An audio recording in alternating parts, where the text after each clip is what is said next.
Ser podcast. La Ventana con Marta del Vado.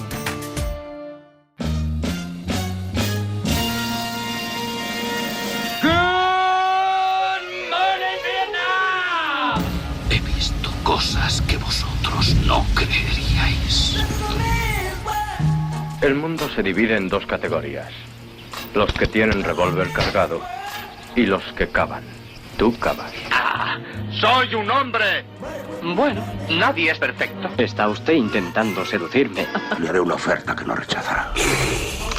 Sayonara, baby. Nunca os habéis cruzado con alguien a quien no deberíais haber puteado. Ese soy yo. La Ventana del Cine, con Carlos Marañón.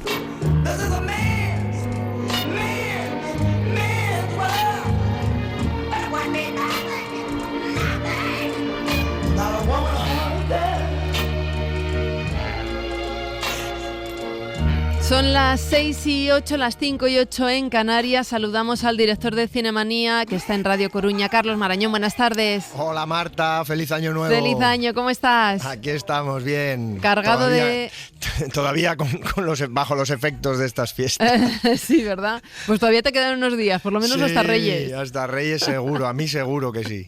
Oye, ¿tienes costumbre de ver películas navideñas en estas fechas, no? Ahora sí, con claro, los niños y demás. Claro. ¿Tienes favoritas? No queda otra. Bueno, este año te diré que no tengo una muy favorita. No estoy no me subyuga ninguna de las que han estrenado a tal fin. Sí que hay muy buen cine, porque creo que ha sido un año 2024 buenísimo y que quedan todavía ahí rezagadas que se pueden recuperar, pero las que son propiamente, vamos a decir, infantiles en el buen sentido de la palabra, no hay ninguna que me apasione demasiado. ¿Y alguna en la que vuelvas para ver con ellos, que a ellos les guste especialmente, o la que sepas sí, que nunca falla? Claro, un clásico, por supuesto, y siento ser repetitivo quizá o un poco rancio, pero es que yo les pongo Que bello es vivir. Me siguen protestando al principio. Otra vez, el blanco y negro no les gusta a mis hijos que son pequeños, pero acaban embobados viendo la historia del ángel que pierde sus alas, y eso que es larga, que bello es vivir, duran más de 2 horas y 20, sí. Y aguantan. Y luego, por supuesto, solo en casa. También, claro. Hay que ver las dos, además. Vemos una y acabamos viendo media de la siguiente hasta que se duermen, pero siempre no, con una sola no es suficiente. Bueno, pues ahí están. Son siempre unas opciones para pasar una tarde de cine en familia. Clásicos. Ahora vamos a hablar de algunas que están ahora mismo siendo las más taquilleras, pero antes, un estreno de ayer.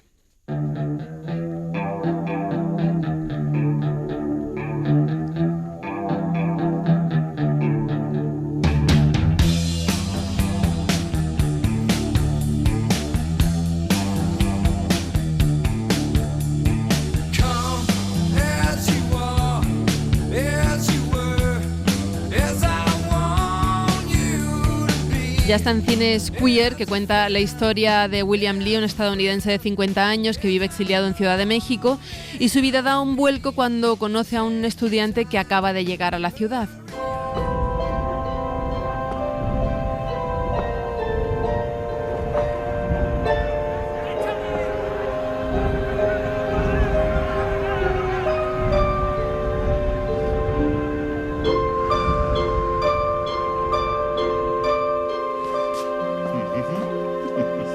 Tráiler.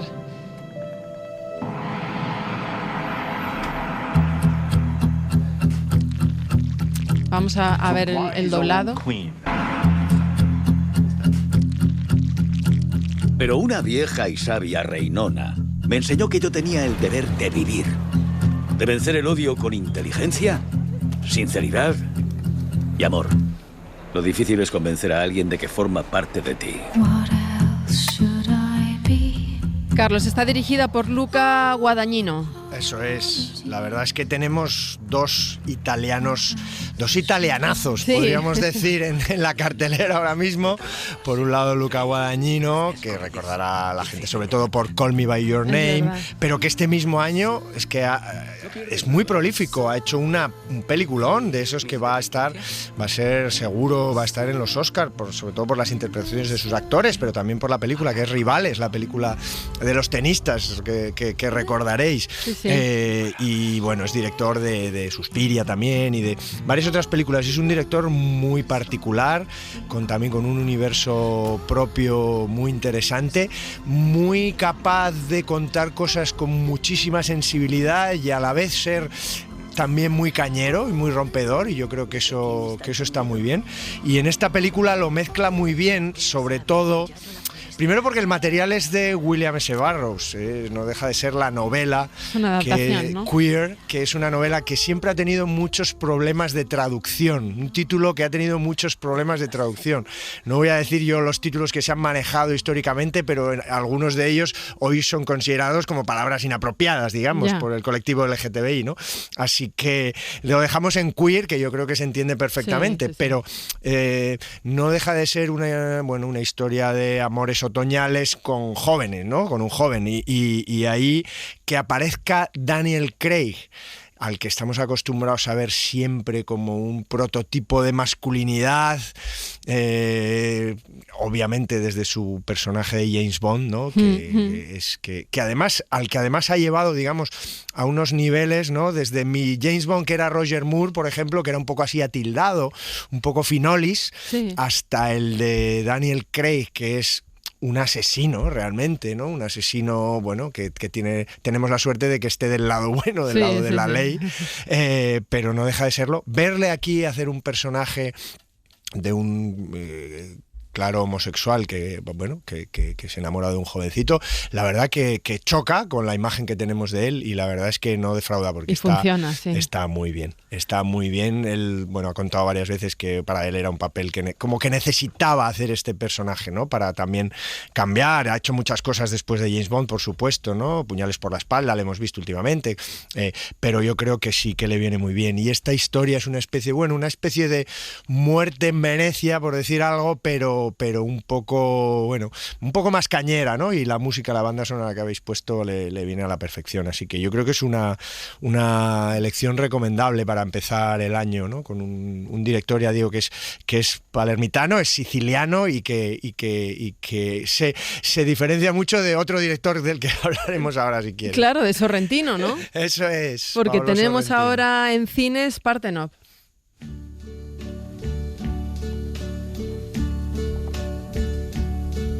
And now the end is near, and so I face the final curtain.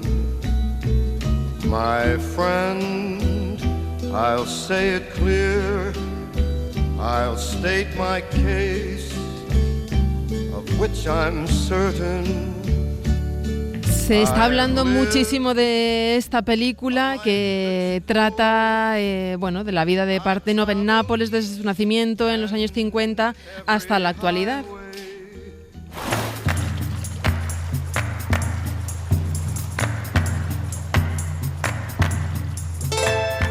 Ma se io avessi 40 anni meno, tu mi sposeresti? Se io avessi 40 anni di più, lei mi sposerebbe? La versión doblada. Yo nací aquí.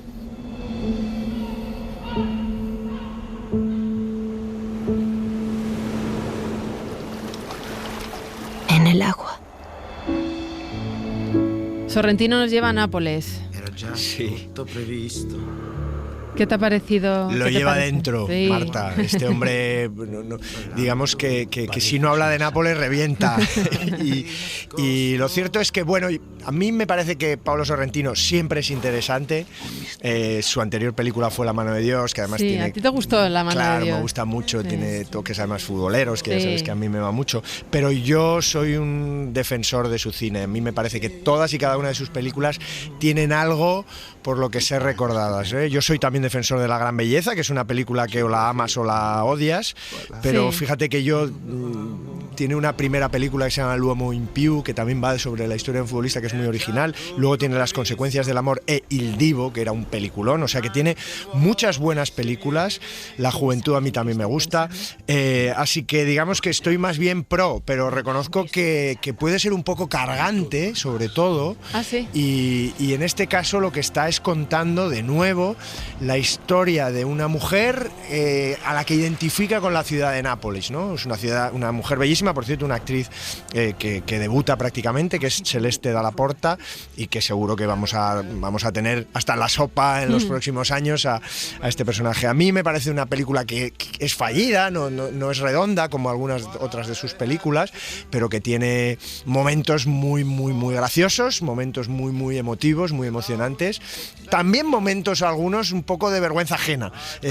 Sí, le pasa, es que es muy extremo, es un director muy excesivo, ¿no? Hemos hablado antes de Guadagnino, que es quizá más civilino, un poquito más. No, lo tira todo para adelante y caiga quien caiga, ¿no? Y lleva a Nápoles dentro y ese exceso se nota siempre, pero yo creo que además hay un personaje, Gary Oldman, que también remite a un escritor, a John Cheever, el autor de, por ejemplo, el cuento El nadador. O sea que hay muchas referencias, multitud de lecturas.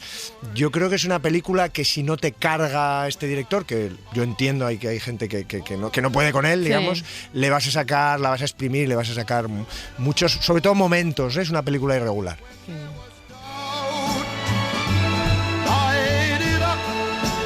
Bueno, decimos que estamos en temporada de mucho cine familiar. Está ya en cines Vaiana 2.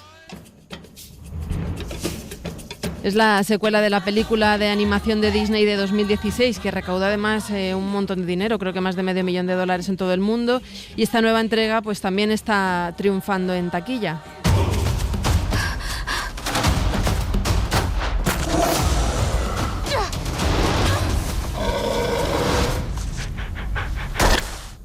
You wanted to come this time.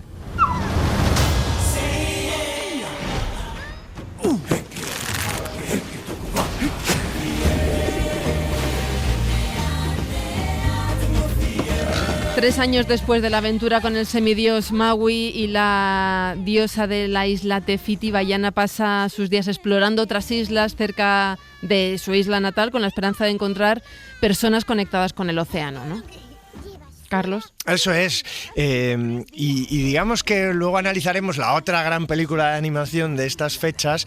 En este caso yo veo el vaso medio lleno, pero quizás porque viene de una película que fue una sorpresa. Como sabes, Vaiana, que en el resto del mundo, el resto de países, yo creo que es en varios países europeos, se llama Moana, pero que tuvieron que cambiar el nombre porque al parecer hay una actriz porno italiana muy buscada que tiene ese mismo nombre, entonces como no procedía, digamos, ¿no? Entonces se pasó a Vaiana, y esta segunda edición de lo que había sido una gran sorpresa, pues está muy en la línea de la primera, la verdad. Es otra vez la salida de esta chica que salvó su archipiélago y la salida en una nueva búsqueda, que en realidad lo que quiere es, reivindicar un poco la ecología, ¿no? Y eso pues es un elemento que le da un toque un poquito más actual a otras películas que siguen la senda de su predecesora, ¿no? Y está un personaje muy chulo de su hermana pequeña, de la hermana pequeña de Vaiana, que funciona muy bien.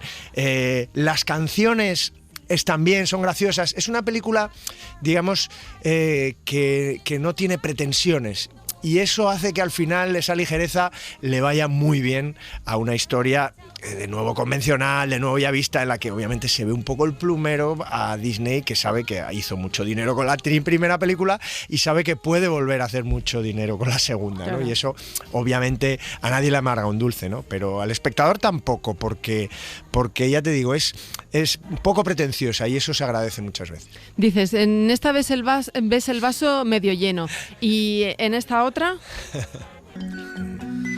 que seguimos con Disney. Ahora con el Rey León, ¿no? Con Mufasa, que se estrenó hace un par de semanas y es la precuela del Rey León. Eso es. y las dos películas, por supuesto, lo están petando en taquilla.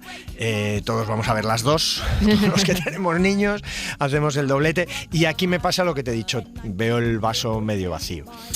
Quizá porque es que El Rey León es un fenómeno tal que ya pasa de ser una película solo. Se cumplen 30 años del original, pero es que hemos convivido, claro, 94, hemos convivido con el musical, hemos convivido con una película de acción real que fue líder en taquilla también, que funcionó fenomenalmente, hemos convivido con varias series de televisión, con juegos de ordenador, o sea, es un universo Rey León, con lo cual, digamos que para volver a llevarnos a emocionarnos, yo necesitaba algo más. Y ¿sabes qué pasa? Que encima la banda sonora, que en Baiana aquello funciona más o menos, aquí la banda sonora, bueno, está bien, pero no hay... Es que venimos de Elton John y Tim Rice, las letras las escribe Tim Rice, Elton John la música, y Hans Zimmer por detrás con la composición. Es que ese nivelazo del primer Rey León, del cual todavía tararearíamos canciones,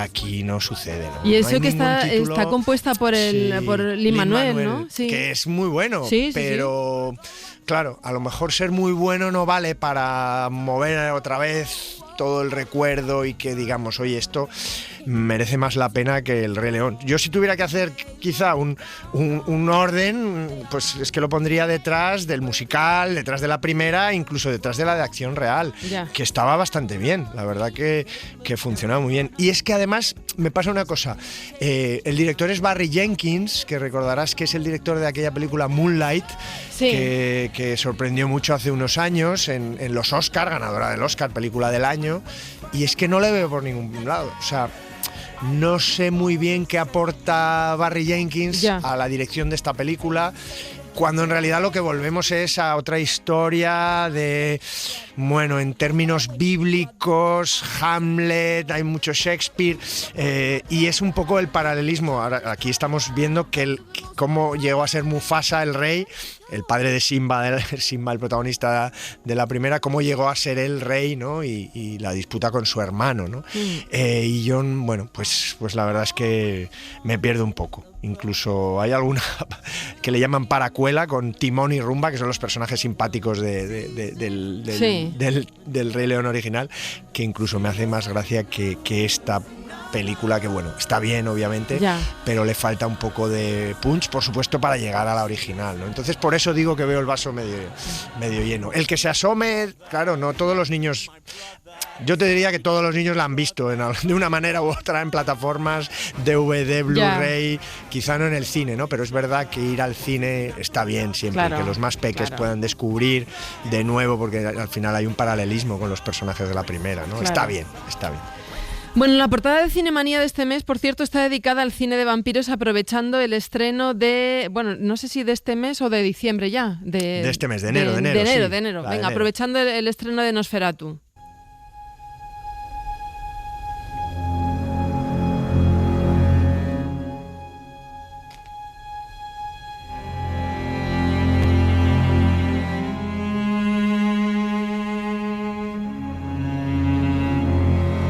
Es el remake de la película clásica dirigida por Murnau en el 1922, que adaptaba la novela de Drácula, ¿no? Eso es.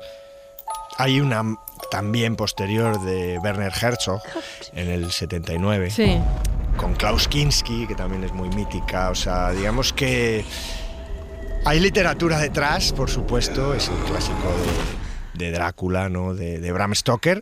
Pero curiosamente la historia del primer Nosferatu de Murnau es porque no querían pagar derechos y por eso le llamaron, digamos, utilizando este nombre más mítico que el propio Drácula, ¿no? Querían ahorrarse eso y bueno, eso ha generado que ya se haya quedado hasta nosotros, aunque luego tuvo que pagar Murnau y la productora, pero que ya haya quedado. Y esta película, fíjate, quizás se parece más al Drácula de Bram Stoker de Francis Ford Coppola, de hace 30 y tantos años. Quizás se parece más que a las otras dos, ¿no? Que a las otras dos a las que remite el título. Y yo diría que es una buena película. Yo creo que es una buena reactualización del del mito, por supuesto, por un director, Robert Eggers, que está muy acostumbrado a hablarnos de mitos y leyendas. Él es el director de La Bruja, aquella película de terror con Anya Taylor-Joy, del Faro, una película un poco más alternativa que funcionó muy bien con este director, y de El Hombre del Norte, una película de vikingos, que era también bastante potente, bastante poderosa. Y aquí le pasa que sí, que tiene una iconografía muy potente, pero que se queda un poquito en eso, se queda un poco en algo encorsetado en lo que es esa forma, y es una película muy elegante, muy correcta, pero que si ahora me dices cierra los ojos y con qué te quedas, a mí yo pienso antes, si pienso en Drácula, y fíjate que la acabo de ver o la he visto hace poco, pienso antes en Drácula de Bram Stoker de Coppola, o me voy a los Dráculas de la Ealing, a los Dráculas clásicos, o incluso a los dos Nosferatus. No me quedo con esta versión última, que tiene buenos actores, está muy bien Lily Rose Depp, la hija de Johnny Depp, está estupendo, Nicholas Hoult y Bill Skarsgård son los chicos, y está Anya Taylor-Rose, que es también la musa de este director en La Bruja. Bueno, se queda un poquito recargada, un poquito pedantita, ¿no? Quiere buscar mucho el expresionismo alemán, el gabinete del doctor Caligari, también las pinturas de Friedrich, todo muy romántico, pero sin lo que tenía la película de Coppola, que esa sí que tenía, digamos, sangre en el sentido en más... En todos lados. Bueno, sí, exacto. Hay opciones estas Navidades, todavía lo que nos queda de fiesta para ir al cine y pasar un buen rato. Carlos Marañón, muchísimas gracias. Gracias, Marta. Un abrazo, beso amigo. fuerte. Feliz año. Igual.